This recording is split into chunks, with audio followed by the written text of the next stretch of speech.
ಎಲ್ಲರಿಗೂ ನಮಸ್ಕಾರ. ನನ್ನ ಹೆಸರು ಪ್ರಿಯಾಂಕಾ ರಾಠೋಡ್ ಅಂತ ನಿಮ್ಮ ಈ ಒಂದು ಯೂಟ್ಯೂಬ್ ಚಾನಲ್ನ ಅಡ್ಮಿನ್ ಆಗಿದ್ದೀನಿ. ಸೊ ಇವತ್ತಿನ ಭಾಗದಲ್ಲಿ 1991ರಿಂದ 2015ರಲ್ಲಿ ಕೇಳಲಾಗಿರುವಂತಹ FDA STA ಎಕ್ಸಾಮ್ನಲ್ಲಿ ಕೇಳಲಾಗಿರುವಂತಹ ಅರ್ಥಶಾಸ್ತ್ರದ ಪ್ರಮುಖ ಪ್ರಶ್ನೆಗಳನ್ನು ನಾನು ಚರ್ಚೆ ಮಾಡ್ತಾ ಇದ್ದೀನಿ. ಸೊ ಇದು ಹಿಂದಿನ ಪ್ರಶ್ನೆ ಪತ್ರಿಕೆಯ ಪ್ರಮುಖವಾದಂಥ ಅರ್ಥಶಾಸ್ತ್ರದ ಪ್ರಶ್ನೆಗಳು. ಓಕೆನಾ? ಸೊ ಈ ಒಂದು ವಿಡಿಯೋ ಇಷ್ಟ ಆದರೆ ದಯವಿಟ್ಟು ಲೈಕ್ ಮಾಡಿ, ಶೇರ್ ಮಾಡಿ, ಸಬ್ಸ್ಕ್ರೈಬ್ ಆಗೋದನ್ನು ಮರಿಬೇಡಿ. ಸೊ ಅರ್ಥಶಾಸ್ತ್ರದ ಯಾವ ರೀತಿಯಾದಂಥ ಪ್ರಶ್ನೆಗಳು ನಿಮ್ಮ FDA STA ಎಕ್ಸಾಮ್ನಲ್ಲಿ ಬಂದಿದೆ ಅನ್ನೋದನ್ನು ನಾನು ನಿಮಗೆ ಇವತ್ತಿನ ಭಾಗದಲ್ಲಿ ತಿಳಿಸ್ತಾ ಇದ್ದೀನಿ. ಸೊ ಹಾಗಾದರೆ ಮೊದಲನೇ ಪ್ರಶ್ನೆಯನ್ನು ಸ್ಟಾರ್ಟ್ ಮಾಡೋಣ. ಸೊ ಮೊದಲನೇದು, ಕೆಳಗಿನವುಗಳನ್ನು ಸರಿಯಾದ ಉತ್ತರ ಆಯ್ಕೆ ಮಾಡಿ ಹೊಂದಿಸಿರಿ ಅಂತ ಕೊಟ್ಟಿದ್ದಾರೆ. ಸೊ ಪಟ್ಟಿ 1ರಲ್ಲಿ office of profit, NITI Aayog, estimate ಸಮಿತಿ, ಭಾರತದ ಜನಗಣತಿ. ಈ ಕಡೆ ಪಟ್ಟಿ 2ರಲ್ಲಿ ಗೃಹ ಇಲಾಖೆಯ ಅಂಗ, ಸಂಸತ್ತಿನ ಜಂಟಿ ಸಮಿತಿ, ಶ್ರೇಷ್ಠ ಚಿಂತನಾ ಚಾವಡಿ, ಲೋಕಸಭೆಯ ಸಮಿತಿ ಅಂತ ಇದೆ. ಸೊ ಹಾಗಾದರೆ ಇಲ್ಲಿ ಸಂಕೇತಗಳ ಸಹಾಯದಿಂದ ಸರಿ ಉತ್ತರಗಳನ್ನು ಆರಿಸಿ ಅಂತ ಕೊಟ್ಟಿದ್ದಾರೆ. ಸೊ ಇಲ್ಲಿ ಸರಿಯಾದಂಥ ಉತ್ತರ ಅಂತ ಹೇಳಬೇಕಂದ್ರೆ ಆಪ್ಷನ್ 3 2341 ಇದೆಯಲ್ಲ, ಅದು ಸರಿಯಾದ ಉತ್ತರ. ಸೊ ಅದರ ಪ್ರಕಾರ ಆಫೀಸ್ ಆಫ್ ದಿ ಪ್ರಾಫಿಟ್ಸ್ ಸಮಿತಿ ಇದೆಯಲ್ಲ, ಇದು ಸಂಸತ್ತಿನ ಜಂಟಿ ಸಮಿತಿ ಆಗುತ್ತೆ. ನೀತಿ ಆಯೋಗ ಶ್ರೇಷ್ಠ ಚಿಂತನಾ ಚಾವಡಿ, ಎಸ್ಟಿಮೇಟ್ ಸಮಿತಿ ಇದೆಯಲ್ಲ ಲೋಕಸಭೆಯ ಸಮಿತಿ, ಮತ್ತು ಭಾರತದ ಜನಗಣತಿ ಗೃಹ ಇಲಾಖೆಯ ಅಂಗ ಅಂತ ಹೇಳ್ಬೋದು. ಸೊ ಇಲ್ಲಿ ಸರಿಯಾದ ಉತ್ತರ ಆಪ್ಷನ್ ಸಿ. ಮುಂದಿನ ಪ್ರಶ್ನೆ, ವಿಜಯ್ ಕೇಲ್ಕರ್. ಸೊ ವಿಜಯ್ ಕೇಲ್ಕರ್ ಸಮಿತಿ ಭಾರತದಲ್ಲಿ ಇದರ ರಚನೆಯಾದದ್ದು ಯಾವುದಕ್ಕೆ ಸಂಬಂಧಪಟ್ಟಂತೆ ಅಂತ ಕೇಳಿದ್ದಾರೆ. ತೆರಿಗೆ ಸುಧಾರಣೆ, ಹಣಕಾಸು ವಲಯ, ಪಂಚಾಯತ್ ರಾಜ್, ಸಾರ್ವಜನಿಕ ವಲಯ ಉದ್ದಿಮೆಗಳು ಅಂತ. ಸೊ ಇಲ್ಲಿ ನೋಡಿ, ಈ ಒಂದು ಅಂದರೆ ನಾನು ಬೇರೆ ಬೇರೆ ಕಡೆ ಸರ್ಚ್ ಮಾಡಿದಾಗ ವಿಜಯ್ ಕೇಲ್ಕರ್ ಸಮಿತಿ ಇದೆಯಲ್ಲ, ಸೊ KPSC ಕೀ ಆನ್ಸರ್ನಲ್ಲಿ ಹಣಕಾಸು ವಲಯ ಅಂತ ಬಂದಿತ್ತು. ಅದೇ ರೀತಿಯಾಗಿ ಬೇರೆ 2019-20ಯಲ್ಲಿಯೂ ಕೂಡ ವಿಜಯ್ ಕೇಲ್ಕರ್ ಸಮಿತಿಯ ಕುರಿತಾಗಿ ನಾವು ಮಾಹಿತಿಯನ್ನು ನೋಡಿದ್ವಿ ಅಂತ ಹೇಳ್ಬೋದು. ಸೊ ಅಲ್ಲಿ ನೋಡಿರೋ ಪ್ರಕಾರ ಒಂದೊಂದು ಕಡೆ ಹಣಕಾಸು ವಲಯ ಅಂತ ಇದೆ, ಒಂದೊಂದು ಕಡೆ ತೆರಿಗೆ ಸುಧಾರಣೆ ಅಂತ ಇದೆ. ಸೊ ನನಗೆ ತೆರಿಗೆ ಸುಧಾರಣೆ ಅಂತ ಅನಿಸುತ್ತೆ, ನೋಡೋಣ. ಸೊ ಅಲ್ಲಿವರೆಗೆ ಇದನ್ನು ನಾನು ಹಾಗೆ ಬಿಡ್ತೀನಿ. ಸೊ ತೆರಿಗೆ ಸುಧಾರಣೆ ಸರಿಯಾದ ಉತ್ತರ. ಮುಂದಿನ ಪ್ರಶ್ನೆ, ಭಾರತದಲ್ಲಿ ವಿತ್ತೀಯ ನೀತಿ ರೂಪಿಸುವುದು ಯಾವುದು? ಸೊ ವಿತ್ತೀಯ ನೀತಿಯನ್ನು ರೂಪಿಸುವಂಥದ್ದು ಯಾವುದು ನಮ್ಮ ಒಂದು ಭಾರತದಲ್ಲಿ ಅಂತ ಕೇಳ್ತಾ ಇದ್ದಾರೆ. ಯೋಜನಾ ಆಯೋಗ, ಹಣಕಾಸು ಸಚಿವಾಲಯ, ವಿತ್ತೀಯ ಆಯೋಗ ಮತ್ತು RBI ಅಂತ ಕೊಟ್ಟಿದ್ದಾರೆ. ಸೊ ಇಲ್ಲಿ ಸರಿಯಾದಂಥ ಉತ್ತರ ಯೋಜನಾ ಆಯೋಗ, ಹಣಕಾಸು ಸಚಿವಾಲಯ, ವಿತ್ತೀಯ ಆಯೋಗ ಮತ್ತು RBI ಅಂತ ಕೊಟ್ಟಿದ್ದಾರೆ. ಸೊ ಇಲ್ಲಿ ಸರಿಯಾದಂಥ ಉತ್ತರ ಅಂತ ಹೇಳಬೇಕಂದ್ರೆ ಹಣಕಾಸು ಸಚಿವಾಲಯ, ಆಪ್ಷನ್ ಬಿ ಇದೆಯಲ್ಲ, ಅದು ಸರಿಯಾದಂಥ ಉತ್ತರ. ಮುಂದಿನ ಪ್ರಶ್ನೆ, GSTಯಿಂದ ವಿನಾಯಿತಿ ಪಡೆದದ್ದು ಯಾವುದು ಅಂತ ಕೇಳ್ತಾ ಇದ್ದಾರೆ. ಓಕೆನಾ? ಸೊ ಪೆಟ್ರೋಲಿಯಂ ಮತ್ತು ಜೈವಿಕ ಅನಿಲ, ಔಷಧೀಯ ಗ್ರೇಡ್ ಮತ್ತು ಉಪ್ಪು, ಪೆಟ್ರೋಲಿಯಂ ಮತ್ತು ಆಲ್ಕೋಹಾಲ್, ಪೆಟ್ರೋಲಿಯಂ ಮತ್ತು ಶಿಶು ಆಹಾರ ಅಂತ ಇದೆ. ಸೊ ನೋಡಿ, ಒಂದಾದರೂ ಪ್ರಶ್ನೆ ಇದೆಯಲ್ಲ, GSTಗೆ ಸಂಬಂಧಪಟ್ಟಂತೆ ಪ್ರತಿ ಬಾರಿ ಬರ್ತಾನೆ ಇರುತ್ತೆ. ಸೊ ಅದಕ್ಕೆ ಸಂಬಂಧಪಟ್ಟಂತೆ ಇವಾಗ ಕೇಳಿರುವಂಥದ್ದು ಅಂತ ಹೇಳಬೇಕಂದ್ರೆ, ಸೊ ಯಾವುದು ಇಲ್ಲಿ ಸರಿಯಾದ ಉತ್ತರ ಅಂತ ಹೇಳಬೇಕಂದ್ರೆ ಪೆಟ್ರೋಲಿಯಂ ಮತ್ತು ಆಲ್ಕೋಹಾಲ್. ಸೊ GST ಅಂತ ಹೇಳಬೇಕಂದ್ರೆ ಗೂಡ್ಸ್ ಆ್ಯಂಡ್ ಸರ್ವಿಸ್ ಟ್ಯಾಕ್ಸ್, ಇದು ಸರಕು ಮತ್ತು ಸೇವಾ ತೆರಿಗೆ ಅಂತ ಹೇಳ್ಬೋದಾಗಿದೆ. ಸೊ 2017 ಜುಲೈ 1ರಿಂದ ಜಾರಿಗೆ ಬಂತು.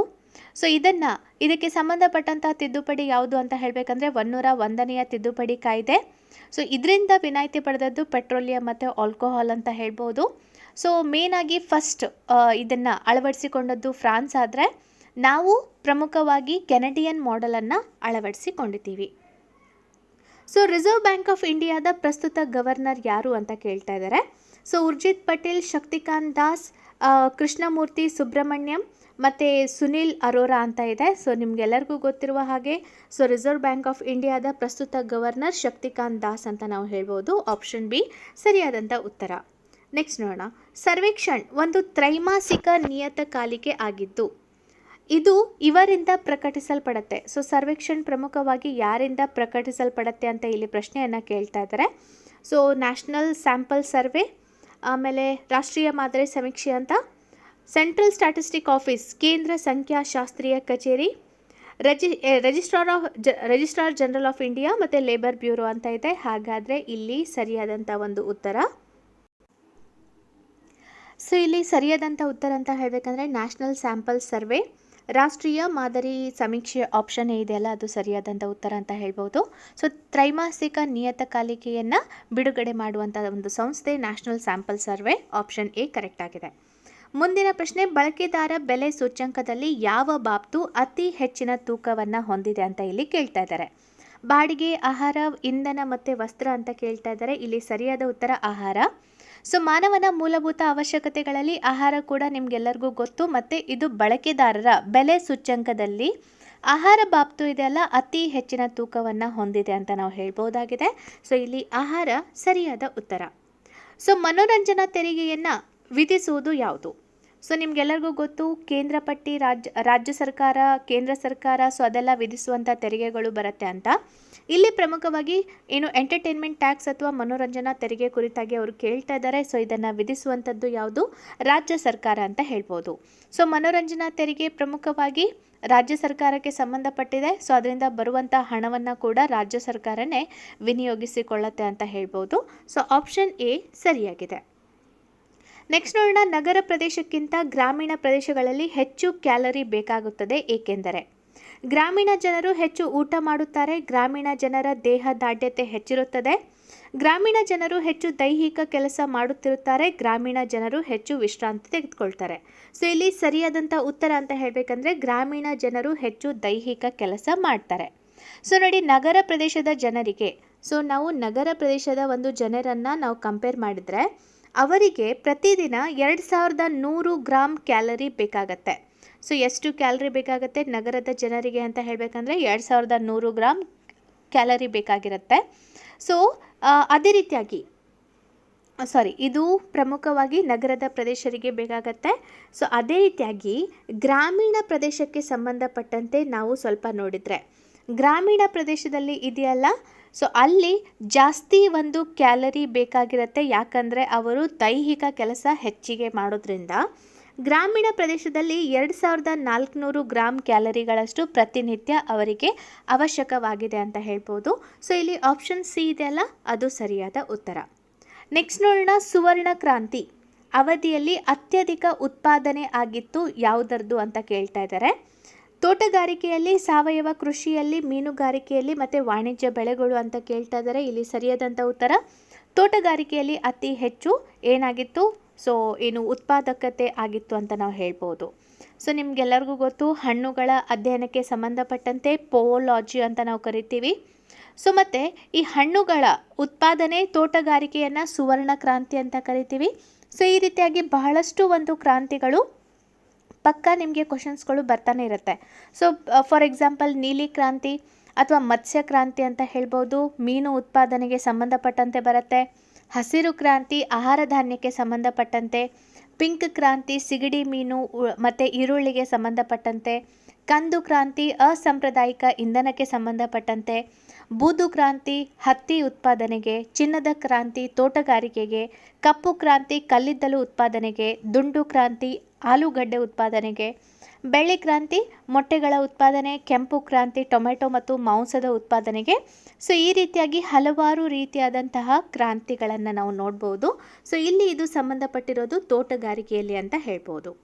ಮುಂದಿನ ಪ್ರಶ್ನೆ ನೋಡೋಣ, ಕರ್ನಾಟಕ ರಾಜ್ಯದ 6ನೇ ವೇತನ ಆಯೋಗದ ಅಧ್ಯಕ್ಷರು ಯಾರು ಅಂತ? MR Srinivasa Murthy, Shri Mohammed ಸನಾಉಲ್ಲಾ, professor UR Rao ಮತ್ತು ಜಸ್ಟಿಸ್ ಜಗನ್ನಾಥ್ ಶೆಟ್ಟಿ ಅಂತ ಇದೆ. ಸೊ ಇಲ್ಲಿ ಸರಿಯಾದ ಉತ್ತರ MR ಶ್ರೀನಿವಾಸ ಮೂರ್ತಿ ಅಂತ ಹೇಳ್ಬೋದು. ಸೊ ನೋಡಿ, ರಾಜ್ಯದಲ್ಲಿ 6ನೇ ವೇತನ ಆಯೋಗ ನಡೀತಾ ಇದ್ದರೆ, ಸೊ ಸೆಂಟ್ರಲ್ನಲ್ಲಿ 7ನೇ ವೇತನ ಆಯೋಗ ನಡೀತಾ ಇದೆ. ಸೊ 7th ಪೇ ಕಮಿಷನನ್ನು ಮಾಡಬೇಕು ಅಂತ ಇದ್ದರು, ಆದರೆ ಲಾಕ್ಡೌನ್, ಈ ಕೊರೋನಾ, ಸೊ ಅದೆಲ್ಲದರ ಒಂದು ಸನ್ನಿವೇಶದಿಂದಾಗಿ ಅದು ಸಾಧ್ಯ ಆಗಿಲ್ಲ ಅಂತ ಹೇಳ್ಬೋದು. ಸೊ ರಾಜ್ಯ ಸರ್ಕಾರ ನೌಕರರ ವೇತನ ಪರಿಷ್ಕರಣೆಗಾಗಿ ನಿವೃತ್ತ PAS ಅಧಿಕಾರಿಯಾಗಿರುವಂತಹ MR ಶ್ರೀನಿವಾಸ ಮೂರ್ತಿ ಅವರ ಅಧ್ಯಕ್ಷತೆಯಲ್ಲಿ 6ನೇ ವೇತನ ಆಯೋಗ ರಚಿಸಲಾಗಿದೆ ಅಂತ ಹೇಳ್ಬೋದು. ಸೊ ಅದಕ್ಕಿಂತ ಮುಂಚೆ ನಿಮಗೆಲ್ಲರಿಗೂ ಗೊತ್ತು, ಇದ್ರ ಮೇಲೆ ನಿಮಗೆ ಕ್ವಶನ್ಗಳನ್ನು ಕೇಳ್ತಾನೆ ಇರ್ತಾರೆ. ಸೊ ಏನಂತ ಹೇಳಬೇಕಂದ್ರೆ, ಕರ್ನಾಟಕದಲ್ಲಿ ಹಣಕಾಸು ಆಯೋಗವನ್ನು 5 ವರ್ಷಗಳಿಗೊಮ್ಮೆ ಅದನ್ನು ನೇಮಕ ಮಾಡಲಾಗತ್ತೆ ಅಂತ ಹೇಳ್ಬೋದು. ಓಕೆ, ಸೊ ಇಲ್ಲಿ 6ನೇ ವೇತನ ಆಯೋಗ MR ಶ್ರೀನಿವಾಸ ಮೂರ್ತಿ. ಸೊ ಹಣದುಬ್ಬರಕ್ಕೆ ಕೆಳಗಿನ ಯಾವುದು ಹೊಣೆಯಾಗೋದಿಲ್ಲ? ಆರ್ಥಿಕತೆಯಲ್ಲಿ ಹೆಚ್ಚುವರಿ ದ್ರವ್ಯ, ಜನರಿಂದ ಉಳಿತಾಯದಲ್ಲಿನ ಹೆಚ್ಚಳ, ಬ್ಯಾಂಕ್ ಸಾಲಗಳಲ್ಲಿನ ತೀವ್ರಗತಿಯ ವಿಸ್ತರಣೆ, ಸರ್ಕಾರದಿಂದ ಹೆಚ್ಚುವರಿಯಾಗಿ ಆದ ವೆಚ್ಚ. ಸೊ ಇಲ್ಲಿ ಯಾವುದು ಮ್ಯಾಟರ್ ಆಗಲ್ಲ ಅಂತ ಹೇಳಬೇಕಂದ್ರೆ ಜನರಿಂದ ಉಳಿತಾಯದಲ್ಲಿನ ಹೆಚ್ಚಳ ಇದೆಯಲ್ಲ ಅದು ಮ್ಯಾಟರ್ ಆಗಲ್ಲ ಅಂತ ಹೇಳ್ಬೋದು ಹಣದುಬ್ಬರಕ್ಕೆ ಸಂಬಂಧಪಟ್ಟಂತೆ. ನೆಕ್ಸ್ಟ್ ನೋಡೋಣ, ಪಟ್ಟಿ 1ರಲ್ಲಿನ ಅಂತಾರಾಷ್ಟ್ರೀಯ ಸಂಘಟನೆಯೊಂದಿಗೆ ಪಟ್ಟಿ 2ರಲ್ಲಿನ ಅವುಗಳ ಕೇಂದ್ರ ಕಾರ್ಯಸ್ಥಾನಗಳನ್ನು ಹೊಂದಿಸಿ. ಇಂಟರ್ಪೋಲ್, OECD, ADB, ಬಿಮ್ಸ್ಟೆಕ್ ಅಂತ ಒಂದು ಪಟ್ಟಿಯಲ್ಲಿ ಕೊಟ್ಟರೆ, ಈ ಕಡೆ ಪ್ಯಾರಿಸ್, ಲಿಯಾನ್, ಢಾಕಾ, ಮನಿಲಾ ಅಂತ ಕೊಟ್ಟಿದ್ದಾರೆ. ಮತ್ತು ಪ್ರಮುಖ ಸಂಸ್ಥೆಗಳು ಅವುಗಳ ಹೆಡ್ ಕ್ವಾರ್ಟರ್ ಬಗ್ಗೆ ನಿಮಗೆ ಕ್ವಶನ್ಸ್ಗಳು ಎಲ್ಲ ಎಕ್ಸಾಮ್ನಲ್ಲಿ ಬರ್ತಾನೆ ಇರುತ್ತೆ, ಅದನ್ನು ಆದಷ್ಟು ನೀವು ನೋಡ್ಕೊಳ್ಳಿ. ಸೊ ಇಲ್ಲಿ ಸರಿಯಾದಂಥ ಉತ್ತರ ಅಂತ ಹೇಳಬೇಕಂದ್ರೆ ಸೊ ಯಾವುದು 2143 ಆಪ್ಷನ್ 4 ಇದೆಯಲ್ಲ ಅದು ಸರಿಯಾದ ಉತ್ತರ. ಸೊ ಅದರ ಪ್ರಕಾರ ಇಂಟರ್ಪೋಲ್ ಇದು ಲಿಯಾನ್, OECD ಇದೆಯಲ್ಲ ಇದು ಪ್ಯಾರಿಸ್, ADB ಬ್ಯಾಂಕ್ ನಿಮಗೆಲ್ಲರಿಗೂ ಗೊತ್ತಿರುವ ಹಾಗೆ ಬಹಳಷ್ಟು ಬಾರಿ ಬಂದಿರುವ ಹಾಗೆ ಮನಿಲಾ, ಬಿಮ್ಸ್ಟೆಕ್ ಢಾಕಾ ಅಂತ ಹೇಳ್ಬೋದಾಗಿದೆ. ಸೊ ಇವುಗಳು ಪ್ರಮುಖವಾಗಿ ಬರುವಂತಹ ಒಂದು ಪ್ರಶ್ನೆಗಳು ಬೇರೆ ಬೇರೆ ಆರ್ಗನೈಸೇಷನ್ನ ಹೆಡ್ ಕ್ವಾರ್ಟರ್ ಮೇಲೆ ಬಹಳ ಸಲ ಕೇಳಿದ್ದಾರೆ. ಸೊ ಮುದ್ರಾ ಬ್ಯಾಂಕ್ನ ಮುದ್ರಾ ಎಂಬ ಅಕ್ರಾನಿಮ್ ಅಥವಾ ಪ್ರಥಮಾಕ್ಷರ ಕೆಳಗಿನ ಯಾವುದನ್ನು ಸಂಕೇತಿಸುತ್ತೆ ಅಂತ. ಸೊ ಮುದ್ರಾದ ಒಂದು ಫುಲ್ ಫಾರ್ಮ್ ಏನು ಅಂತ ಕೇಳ್ತಾ ಇದ್ದಾರೆ. ಸೊ ಇಲ್ಲಿ ಸರಿಯಾದ ಉತ್ತರವನ್ನು ಡೈರೆಕ್ಟಾಗಿ ಹೇಳಿಬಿಡ್ತೀನಿ. ಸೊ ಸರಿಯಾದ ಉತ್ತರ ಇಲ್ಲಿ ಬರೆಯೋದ್ರಲ್ಲಿ ಸ್ವಲ್ಪ ಕಟ್ಟಾಗಿಬಿಟ್ಟಿದೆ. ಸೊ ಏನಂತ ಹೇಳಬೇಕಂದ್ರೆ micro units development and refinance agency bank.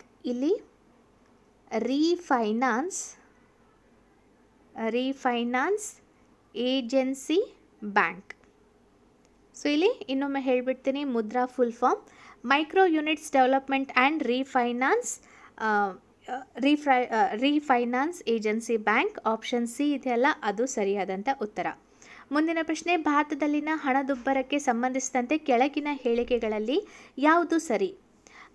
ಭಾರತದಲ್ಲಿನ ಹಣದುಬ್ಬರವನ್ನು ನಿಯಂತ್ರಿಸುವುದು ಭಾರತ ಸರ್ಕಾರದಷ್ಟೇ ಹೊಣೆಗಾರಿಕೆಯಾಗಿದೆ. ಹಣದುಬ್ಬರವನ್ನು ನಿಯಂತ್ರಿಸುವಲ್ಲಿ ರಿಸರ್ವ್ ಬ್ಯಾಂಕ್ನ ಪಾತ್ರ ಇಲ್ಲ. ಹಣ ಚಲಾವಣೆಯಲ್ಲಿನ ಕುಸಿತವು ಹಣದುಬ್ಬರದ ನಿಯಂತ್ರಣಕ್ಕೆ ಸಹಾಯಕವಾಗಿದೆ. ಹಣ ಚಲಾವಣೆಯಲ್ಲಿನ ಹೆಚ್ಚಳವು ಹಣದುಬ್ಬರವನ್ನು ನಿಯಂತ್ರಣಕ್ಕೆ ಸಹಾಯಕವಾಗಿದೆ ಅಂತ ಇಲ್ಲಿ ಪ್ರಶ್ನೆಯನ್ನು ಕೇಳಿದ್ದಾರೆ. ಸೊ ಹಾಗಾದರೆ ಇಲ್ಲಿ ಯಾವುದು ಸರಿಯಾದಂಥ ಉತ್ತರ ಅಂತ ಹೇಳಬೇಕಂದ್ರೆ ಆಪ್ಷನ್ ಸಿ, ಹಣ ಚಲಾವಣೆಯಲ್ಲಿನ ಕುಸಿತವು ಹಣದುಬ್ಬರದ ನಿಯಂತ್ರಣಕ್ಕೆ ಸಹಾಯಕವಾಗಿದೆ. ಸೊ ಮೂರನೇ ಹೇಳಿಕೆ ಕರೆಕ್ಟ್ ಆಗಿದೆ ಅಂತ ಹೇಳ್ಬೋದು. ಸೊ ಭಾರತದ ಮೊದಲ ಅಂತಾರಾಷ್ಟ್ರೀಯ ಸ್ಟಾಕ್ ವಿನಿಮಯ ಕೇಂದ್ರವಾದ ಭಾರತೀಯ ಅಂತಾರಾಷ್ಟ್ರೀಯ ವಿನಿಮಯ ಕೇಂದ್ರವು ಯಾವ ನಗರದಲ್ಲಿ ಸ್ಥಾಪಿಸಲಾಗಿದೆ ಅಂತ ಕೇಳ್ತಾ ಇದ್ದಾರೆ. ಲಕ್ನೋ, ಗಾಂಧಿನಗರ್, ಬೆಂಗಳೂರು, ಮುಂಬೈ. ಸೊ ಸರಿಯಾದ ಉತ್ತರ ಗಾಂಧಿನಗರ್ ಅಂತ ಹೇಳ್ಬೋದು. ಆಪ್ಷನ್ ಬಿ ಕರೆಕ್ಟ್ ಆಗಿದೆ. ರಾಷ್ಟ್ರೀಯ ಆಹಾರ ಸುರಕ್ಷತಾ ಆಯೋಗದ ಗುರಿ ಎಂದರೆ ಕೆಲವು ನಿರ್ದಿಷ್ಟ ಬೆಳೆಗಳ ಉತ್ಪಾದನೆಯನ್ನು ಕ್ಷೇತ್ರ ವಿಸ್ತರಣೆಯ ಮೂಲಕ ಹೆಚ್ಚಿಸುವುದು ಮತ್ತು ಸುಸ್ಥಿರತೆ ರೀತಿಯಲ್ಲಿ ಉತ್ಪಾದಕತೆಯ ಹೆಚ್ಚಳವನ್ನು ರಾಷ್ಟ್ರದ ಗುರುತಿಸಲಾದ ಜಿಲ್ಲೆಗಳಲ್ಲಿ ಹೆಚ್ಚಿಸುವುದಾಗಿದೆ. ಆ ಬೆಳೆಗಳು ಯಾವುದು ಅಂತ ಇಲ್ಲಿ ಕೇಳಿದ್ದಾರೆ. ಸೊ ಆ ಬೆಳೆಗಳು ಯಾವುದು ಅಂತ ಹೇಳಬೇಕಂದ್ರೆ ಅಕ್ಕಿ, ಗೋಧಿ ಮತ್ತು ಬೇಳೆಕಾಳುಗಳು. ಸೊ ಆಪ್ಷನ್ ಸಿ ಕರೆಕ್ಟ್ ಆಗಿದೆ. ಸೊ ರಾಷ್ಟ್ರೀಯ ಆಹಾರ ಸುರಕ್ಷತಾ ಆಯೋಗ 2007ರಲ್ಲಿ ಇದು ಜಾರಿಗೆ ಬಂತು. ಸೊ ಇದರ ಒಂದು ಪ್ರಮುಖವಾದ ಗುರಿ 5 ವರ್ಷದಲ್ಲಿ ಅಕ್ಕಿ, ಗೋಧಿ ಮತ್ತು ಬೇಳೆಕಾಳುಗಳ ಉತ್ಪಾದನೆಯನ್ನು ಹೆಚ್ಚಿಸುವಂತಹ ಗುರಿಯನ್ನು ಇದು ಹೊಂದಿತ್ತು. ಮುಂದಿನ ಪ್ರಶ್ನೆ, 1969ರಲ್ಲಿ ಬ್ಯಾಂಕುಗಳ ರಾಷ್ಟ್ರೀಕರಣವಾಯಿತು. ಆ ಅವಧಿಯಲ್ಲಿ ಭಾರತದ ಪ್ರಧಾನಮಂತ್ರಿ ಯಾರಾಗಿದ್ದರು? ಈ ಕ್ವಶನ್ 2-3 ಸಲ ರಿಪೀಟ್ ಆಗಿದೆ ಅಂತ ಹೇಳ್ಬೋದು. ಇಂದಿರಾ ಗಾಂಧಿ, ಜವಾಹರ್ಲಾಲ್ ನೆಹರು, ಲಾಲ್ ಬಹದ್ದೂರ್ ಶಾಸ್ತ್ರಿ, ಮೊರಾರ್ಜಿ ದೇಸಾಯಿ ಅಂತ ಇದೆ. ನಿಮಗೆಲ್ಲರಿಗೂ ಗೊತ್ತಿರುವ ಹಾಗೆ ಇಲ್ಲಿ ಸರಿಯಾದ ಉತ್ತರ ಯಾವುದು? ಇಂದಿರಾ ಗಾಂಧಿ ಅಂತ ಹೇಳ್ಬೋದು. ಸೊ ಯಾವ ಪಂಚವಾರ್ಷಿಕ ಯೋಜನೆಯಲ್ಲಿ ಅಂತ ಕೂಡ ಕೇಳಿದರೆ 4ನೆಯ ಪಂಚವಾರ್ಷಿಕ ಯೋಜನೆಯ ಅವಧಿಯಲ್ಲಿ ಭಾರತದ ಪ್ರಥಮ ಮಹಿಳಾ ಪ್ರಧಾನಿಯಾದ ಇಂದಿರಾ ಗಾಂಧಿ ಅವರು 1969ರ ಜುಲೈ 19ರಂದು ಎಷ್ಟು ಕೋಟಿ ರೂಪಾಯಿ ಠೇವಣಿಯಲ್ಲಿ ಅಂತ ಹೇಳಬೇಕಂದ್ರೆ 50 ಕೋಟಿ ರೂಪಾಯಿಗಳ ಠೇವಣಿ ಇಟ್ಟು 14 ಬ್ಯಾಂಕುಗಳನ್ನು ರಾಷ್ಟ್ರೀಕರಣ ಮಾಡಿದರು ಅಂತ ಹೇಳ್ಬೋದು. ಇದರ ಒಂದು ಸ್ಮರಣಾರ್ಥಕವಾಗಿ ಪ್ರತಿ ವರ್ಷ ಜುಲೈ 19ನೇ ತಾರೀಕಿನಂದು ನಾವು ಬ್ಯಾಂಕುಗಳ ರಾಷ್ಟ್ರೀಕರಣ ದಿನವನ್ನಾಗಿ ಆಚರಣೆ ಮಾಡ್ತೀವಿ ಅಂತ ಹೇಳ್ಬೋದಾಗಿದೆ. ಸೊ ಅದೇ ರೀತಿಯಾಗಿ ಮತ್ತೆ 1980 ಏಪ್ರಿಲ್ 14ರಂದು 200 ರೂಪಾಯಿ ಕೋಟಿ ಠೇವಣಿ ಇಟ್ಟು 6 ಬ್ಯಾಂಕುಗಳ ರಾಷ್ಟ್ರೀಕರಣ ಆಯಿತು. ಆವಾಗಲೂ ಕೂಡ ಇಂದಿರಾ ಗಾಂಧಿ ಅವರ ಒಂದು ಕಾಲಾವಧಿ ಇತ್ತು ಅಂತ ಹೇಳ್ಬೋದಾಗಿದೆ. ಇನ್ನೊಂದೇನಂತ ಹೇಳಬೇಕಂದ್ರೆ ಇವಾಗ 2020ಯಲ್ಲಿಯೂ ಕೂಡ 10 ಬ್ಯಾಂಕ್ಗಳು ಮರ್ಜ್ ಆಗಿ 4 ಪ್ರಮುಖ ಬ್ಯಾಂಕ್ಗಳಾಗಿ ಅದು ಪರಿವರ್ತನೆ ಆಯಿತು. ಸೊ ಅದ್ರ ಮೇಲೆ ಕೂಡ ನಿಮಗೆ ಪಕ್ಕಾ ಕ್ವಶನ್ ಬರ್ಬೋದು ಅಂತ ಅನ್ಕೋತೀನಿ. ಸೊ ನಬಾರ್ಡ್ನ 3 ಪ್ರಧಾನ ಕಾರ್ಯಗಳೆಂದರೆ, ಓಕೆ, ಸೊ ಇಲ್ಲಿ ಯಾವುದು ನಬಾರ್ಡ್ನ ಪ್ರಮುಖವಾದ ಕಾರ್ಯ ಆಗಿದೆ ಅಂತ ಇಲ್ಲಿ ಪ್ರಶ್ನೆಯನ್ನು ಕೇಳಿದ್ದಾರೆ. ಸೊ ಇಲ್ಲಿ ಮರು ಹಣ ಬೇಡಿಕೆ, ಸಾಂಸ್ಕೃತಿಕ ಬೆಳವಣಿಗೆ ಮತ್ತು ಕಕ್ಷಿದಾರ ಬ್ಯಾಂಕುಗಳ ಪರಿಶೀಲನೆ. ಮರುಹಣ ಬೇಡಿಕೆ ಗ್ರಾಮ ದತ್ತು ಮತ್ತು ಕಿರು ರೈತರಿಗೆ ಮಧ್ಯಮ ಅವಧಿಯ ಸಾಲದ ವಿಸ್ತರಣೆ. ಮರುಹಣ ನೀಡಿಕೆ ರಾಜ್ಯ ಮಟ್ಟದ ಸಹಕಾರಿ ಬ್ಯಾಂಕುಗಳಿಗೆ ಮತ್ತು ಹಿರಿಯ ರೈತರಿಗೆ ಅವಧಿಕ ಸಾಲ ವಿಸ್ತರಣೆ. ಸೊ ಹಾಗಾದರೆ ಇಲ್ಲಿ ಸರಿಯಾದ ಉತ್ತರ, ಓಕೆ, ಈ ಒಂದು ಪ್ರಶ್ನೆಗೆ ಇದೆಲ್ಲ ಇದು ನೀವು ಆನ್ಸರ್ ಮಾಡಿ. ನಬಾರ್ಡ್ನ 3 ಪ್ರಧಾನ ಕಾರ್ಯಗಳು ಯಾವುದ್ಯಾವುದು ಅಂತ. ಸೊ ನೀವು ಆನ್ಸರ್ ಮಾಡಿ ನಿಮ್ಮ ಒಂದು ಸರಿಯಾದ ಉತ್ತರವನ್ನು ನೀವು ಹೇಳ್ಬೋದು. ಮುಂದಿನ ಪ್ರಶ್ನೆ, ಸ್ವತಂತ್ರ ಭಾರತದ ಮೊದಲ ಕೇಂದ್ರ ಆಯವ್ಯಯವನ್ನು ಮಂಡಿಸಿದವರು ಯಾರು ಅಂತ ಕೇಳ್ತಾ ಇದ್ದಾರೆ. ಸೊ ಇಲ್ಲಿ ಸರಿಯಾದಂಥ ಉತ್ತರ ಅಂತ ಹೇಳಬೇಕಂದ್ರೆ ಮೊರಾರ್ಜಿ ದೇಸಾಯಿ, ಜಾನ್ ಮಥಾಯ್, ಆರ್.ಕೆ. ಷಣ್ಮುಗಂ ಚೆಟ್ಟಿ, ಎನ್.ಕೆ. ಚಂದ ಅಂತ ಇದೆ. ಸೊ ಸರಿಯಾದಂಥ ಉತ್ತರ RK. Shanmugam Chetty, option C ಇದೆಯಲ್ಲ ಅದು ಕರೆಕ್ಟ್ ಆಗಿದೆ ಅಂತ ಹೇಳ್ಬೋದಾಗಿದೆ. ಸೊ 1947 ನವೆಂಬರ್ 16ನೇ ತಾರೀಕು ಆರ್.ಕೆ. ಷಣ್ಮುಗಂ ಚೆಟ್ಟಿ ಅವರು ಸ್ವತಂತ್ರ ಭಾರತದ ಮೊದಲ ಕೇಂದ್ರ ಆಯವ್ಯಯವನ್ನು ಅವರು ಮಂಡಿಸ್ತಾರೆ ಅಂತ ಹೇಳ್ಬೋದು.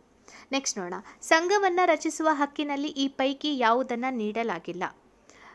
ಟ್ರೇಡ್ ಯೂನಿಯನ್ ರೂಪಿಸುವ ಹಕ್ಕು, ಮುಷ್ಕರಕ್ಕೆ ಕರೆ ನೀಡುವ ಹಕ್ಕು, ಸಂಘ ರಚಿಸುವಾಗ ಮಾನ್ಯತೆ ಪಡೆಯುವಾಗ ಸರ್ಕಾರದಿಂದ ವಿಧಿಸಲ್ಪಟ್ಟ ಷರತ್ತುಗಳನ್ನು ಎದುರಿಸುವುದು, ಅಪೇಕ್ಷಿಸಿದಾಗ ಸಂಘದ ಸದಸ್ಯರಾಗುವ ಹಕ್ಕು. ಕೆಳಗೆ ಕೊಟ್ಟಿರುವ ಆಯ್ಕೆಗಳಿಂದ ಸರಿಯಾದ ಉತ್ತರಕ್ಕಾಗಿ ಸಂಕೇತವನ್ನಾರಿಸಿ ಅಂತ ಕೊಟ್ಟಿದ್ದಾರೆ. A and D, B only, C only, B and C only ಅಂತ ಇದೆ. ಸೊ ಇಲ್ಲಿ ಸರಿಯಾದಂಥ ಉತ್ತರ ಅಂತ ಹೇಳಬೇಕಂದ್ರೆ B and C only, option D ಇದೆಯಲ್ಲ ಅದು ಸರಿಯಾದಂಥ ಉತ್ತರ ಆಗಿದೆ. ಇಲ್ಲಿಯ ತನಕ ವಿಶ್ವ ಆರೋಗ್ಯ ಸಂಸ್ಥೆಯಲ್ಲಿ ಅಧ್ಯಕ್ಷರಾಗಿದ್ದವರಲ್ಲಿ ಏಕೈಕ ಭಾರತೀಯ ಮಹಿಳೆ ಅಂದರೆ ಯಾರು ಅಂತ ಕೇಳ್ತಾ ಇದ್ದಾರೆ. ಓಕೆ, ಸೊ ಇಲ್ಲಿ ಶ್ರೀಮತಿ ಕಮಲಾದೇವಿ ಚಟ್ಟೋಪಾಧ್ಯಾಯ, ಶ್ರೀಮತಿ ವಿಜಯಲಕ್ಷ್ಮಿ ಪಂಡಿತ್, ರಾಜ್ಕುಮಾರಿ ಅಮೃತ್ ಕೌರ್ ಮತ್ತು ಡಾಕ್ಟರ್ ಸುಶೀಲಾ ನಾಯರ್ ಅಂತ ಇದೆ. ಸೊ ಹಾಗಾದರೆ ಇಲ್ಲಿ ಯಾರು ಬರ್ತಾರೆ ಅಂತ ಹೇಳಬೇಕಂದ್ರೆ Rajkumari Amrit Kaur, option C correct ಆಗಿದೆ. So WHO world health organisation 1948ನಲ್ಲಿ ಸ್ಥಾಪನೆ ಆಯಿತು. ಇದರ ಒಂದು ಕೇಂದ್ರ ಕಚೇರಿ ಜಿನಿವಾದಲ್ಲಿ ಇದೆ ಅಂತ ಹೇಳ್ಬೋದು. ಇದರ ಒಂದು ಅಧ್ಯಕ್ಷತೆ ವಹಿಸಿದಂತಹ ಪ್ರಥಮ ಭಾರತೀಯ ಮಹಿಳೆ ರಾಜ್ಕುಮಾರಿ ಅಮೃತ್ ಕೌರ್. ಸೊ ಭಾರತದ ಮೊದಲ ಕ್ಯಾಬಿನೆಟ್ ಮಂತ್ರಿ ಕೂಡ ಆಗಿದ್ರು ಅಂತ ಹೇಳ್ಬೋದು. ಸೊ ಇಲ್ಲಿ ಸರಿಯಾದ ಉತ್ತರ ಆಪ್ಷನ್ ಸಿ. ಅಂತಾರಾಷ್ಟ್ರೀಯ ಹಣಕಾಸು ನಿಧಿ ಇಂಟರ್ನ್ಯಾಷನಲ್ ಮಾನಿಟರಿ ಫಂಡ್ನಲ್ಲಿ ಮತದಾನದ ಹಕ್ಕುಗಳನ್ನು ಇವುಗಳ ಆಧಾರದ ಮೇಲೆ ಹಂಚಿಕೆ ಮಾಡಲಾಗಿದೆ.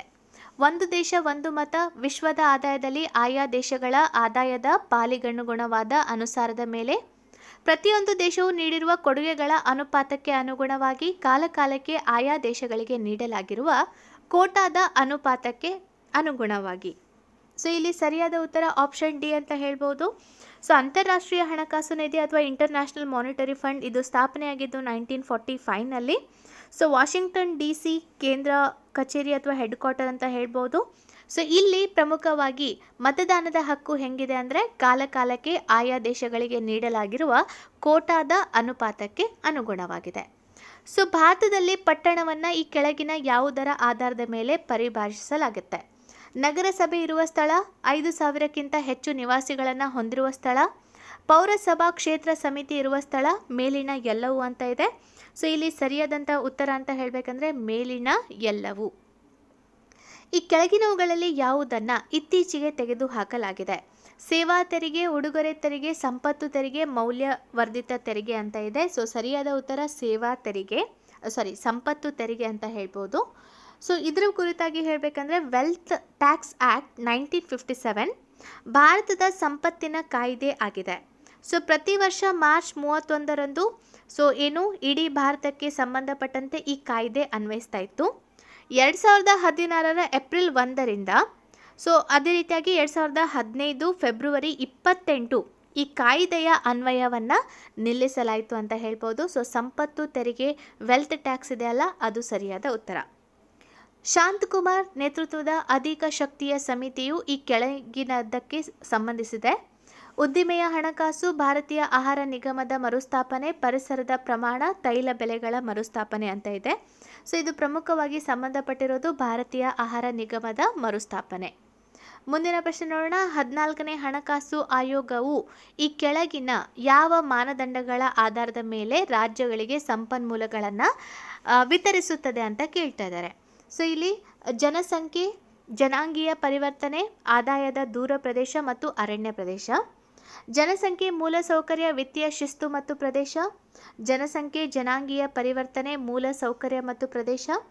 ಜನಸಂಖ್ಯೆ, ಆದಾಯದ ಅಂತರ ಪ್ರದೇಶ ಮತ್ತು ವಿತ್ತೀಯ ಶಿಸ್ತು ಅಂತ ಇದೆ. ಸೊ ಇಲ್ಲಿ ಸರಿಯಾದಂಥ ಉತ್ತರ ಯಾವ ಆಧಾರದ ಮೇಲೆ ಅಂದರೆ ಆಪ್ಷನ್ ಎ, ಜನಸಂಖ್ಯೆ, ಜನಾಂಗೀಯ ಪರಿವರ್ತನೆ, ಆದಾಯದ ದೂರ ಪ್ರದೇಶ ಮತ್ತು ಅರಣ್ಯ ಪ್ರದೇಶ ಅಂತ ಹೇಳ್ಬೋದು. ಸೊ ಹಣಕಾಸು 14ನೇ ಹಣಕಾಸು ಆಯೋಗದ ಅಧ್ಯಕ್ಷತೆಯನ್ನು YV ರೆಡ್ಡಿ ಅವರು ನಿರ್ವಹಿಸ್ಕೊಂಡಿದ್ರು. 2015ರಿಂದ 2020ರವರೆಗೆ ಇತ್ತು. ಇವಾಗ ನಡೀತಾ ಇರೋದು 15ನೇ ಹಣಕಾಸು ಆಯೋಗ NK ಸಿಂಗ್ ಅವರ ಅಧ್ಯಕ್ಷತೆಯಲ್ಲಿ. ಸೊ ಇದು 6 ವರ್ಷಗಳಿಗೆ ಇರುವಂತಹ ಹಣಕಾಸು ಆಯೋಗ 2020ರಿಂದ 2026ರ ಅವಧಿವರೆಗೆ. ಸೊ ರಾಷ್ಟ್ರಪತಿಗಳು ಪ್ರತಿ 5 ವರ್ಷಗಳಿಗೆ ಒಮ್ಮೆ ಪ್ರತಿ 5 ವರ್ಷಗಳಿಗೊಮ್ಮೆ ಭಾರತದ ಸಂವಿಧಾನದ 280ನೇ ಆರ್ಟಿಕಲ್ ಮೂಲಕ ಹಣಕಾಸು ಆಯೋಗವನ್ನು ನೇಮಕ ಮಾಡ್ತಾರೆ. ಮುಂದಿನ ಪ್ರಶ್ನೆ, ವಿಶ್ವಸಂಸ್ಥೆಯ ಭದ್ರತಾ ಸಮಿತಿಯಲ್ಲಿ ದೇಶವು ಶಾಶ್ವತವಲ್ಲದ ಸದಸ್ಯ ದೇಶವಾಗಿದೆ. ಸೊ ಯಾವುದು ಶಾಶ್ವತವಲ್ಲದ ದೇಶ? ಚೀನಾ, ಫ್ರಾನ್ಸ್, ಅಮೆರಿಕ, ಸಂಯುಕ್ತ ಸಂಸ್ಥಾನ ಮತ್ತು ಜಪಾನ್ ಅಂತ ಇದೆ. ಸೊ ಇಲ್ಲಿ ಸರಿಯಾದ ಉತ್ತರ ಜಪಾನ್. ಸೊ ಭದ್ರತಾ ಸಮಿತಿ ಅಥವಾ ಸೆಕ್ಯೂರಿಟಿ ಕೌನ್ಸಿಲ್ ಇದು ಪ್ರಮುಖವಾಗಿ 15 ಪ್ರತಿನಿಧಿಗಳಿಂದ ಕೂಡಿದೆ. ಇದರಲ್ಲಿ 5 ಖಾಯಂ ಸದಸ್ಯರು ಇರ್ತಾರೆ ಮತ್ತು 10 ಹಂಗಾಮಿ ಸದಸ್ಯರನ್ನು ಇದು ಒಳಗೊಂಡಿದೆ. ಹಾಗಾದರೆ 5 ಈ ಒಂದು ಪರ್ಮನೆಂಟ್ ಸದಸ್ಯರು ಯಾರ್ಯಾರು ಅಂತ ಹೇಳಬೇಕಂದ್ರೆ France, England, America, Russia, China. So ಇವುಗಳು ಪ್ರಮುಖವಾಗಿ 5 ಖಾಯಂ ಸದಸ್ಯರು ಅಂತ ಹೇಳ್ಬೋದು.